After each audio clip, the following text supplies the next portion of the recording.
কৌতূহল তোমাকে শেখাবে যে কি করে জিনিস জানতে হয়, সুতরাং জ্ঞান পিপাসাটাকে বাড়াতে হবে। মাধ্যমিকে সেরার সেরা চন্দ্রচূড়ের একথাতেই মুগ্ধ গোটা বাংলা। প্রকৃত শিক্ষা বোধহয় একেই বলে, তাই না? বাড়ির দেওয়ালে কোথাও লেখা you have books so why mobile.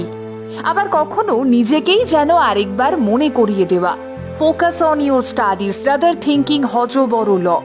You are a Madhyamik candidate, mind it. আর এই পরিবেশের মাঝেই পড়াশুনো চন্দ্রচূড়ের। কোচবিহারের বাসিন্দা চন্দ্রচূড় সেন আর 5 জনের মতোই কোচবিহার রামভোলা স্কুলের এই ছাত্রও বসেছিল চলতি বছরের মাধ্যমিক পরীক্ষায়। আর অবশেষে প্রকাশিত হলো এবছরের মাধ্যমিকের ফলাফল। নথিবদ্ধ পরীক্ষার্থীর সংখ্যা ছিল 9,23,636। পরীক্ষায় উত্তীর্ণ হয়েছে 7,65,252 জন পড়ুয়া।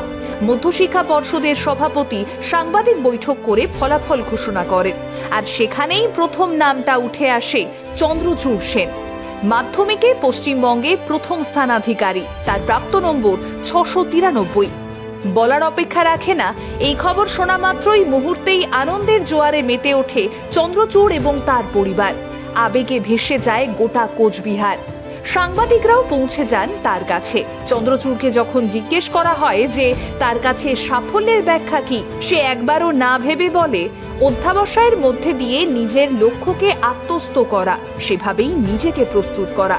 এরপর তার সাফল্যের পেছনে কার কার ভূমিকা রয়েছে জিজ্ঞেস করায় চন্দ্রচূড় বলে, রেজাল্ট, যেটাকে আমরা বলি একটা মূল্যায়নের পর প্রাপ্ত নম্বর, সেটা একজন ছাত্রের পক্ষে একাকী সম্ভব হয় না।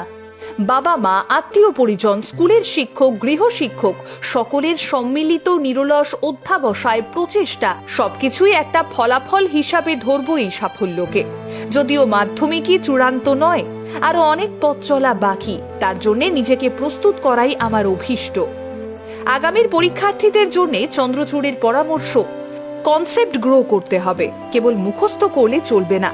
পাঠ্যপুস্তক খুঁটিয়ে পড়তে হবে, সঙ্গে সহায়িকা বইও রাখতে হবে। লিখে লিখে অভ্যেস করাকে গুরুত্ব দিতে হবে। কৌতূহল তোমাকে শেখাবে যে কি করে জানতে হয়, সুতরাং জ্ঞান পিপাসাটাকে বাড়াতে হবে।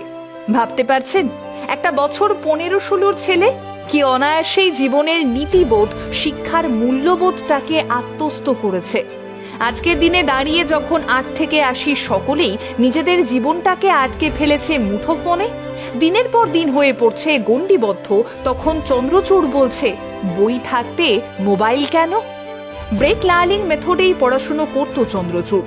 বায়োলজি তার পছন্দের সাবজেক্ট, তার সাথে পদার্থবিদ্যা, রসায়ন তো রয়েছে। সায়েন্স নিয়েই পড়ার ইচ্ছে তার, আর পরবর্তীতে জয়েন্ট এন্ট্রান্স দিয়ে ডাক্তারি পড়া। পড়াশুনো ছাড়াও গান, কবিতা, ড্রয়িং, গল্প এসব তার বরাবরের সঙ্গী। মাধ্যমিকে প্রথম স্থান, না মুখের কথা নয়, নিঃসন্দেহেই মেধাবী এবং পরিশ্রমী কোচবিহারের চন্দ্রচূড়। তবে সে শুধু পুঁথিগত শিক্ষায় শিক্ষিত হয়নি, বরং আগলে নিয়েছে প্রকৃত শিক্ষাকে। আরো বড় হও তুমি, মানুষ হও, আর 5 জন তোমায় দেখে বুঝতে শিখুক শিক্ষার প্রকৃত অর্থ কি। এভাবেই এগিয়ে চলো, এই তো সবে শুরু, আরো অনেকটা পথ চলার বাকি এখনো। দ্য বং আনটোল্ডের তরফ থেকে রইল একগুচ্ছ শুভেচ্ছা।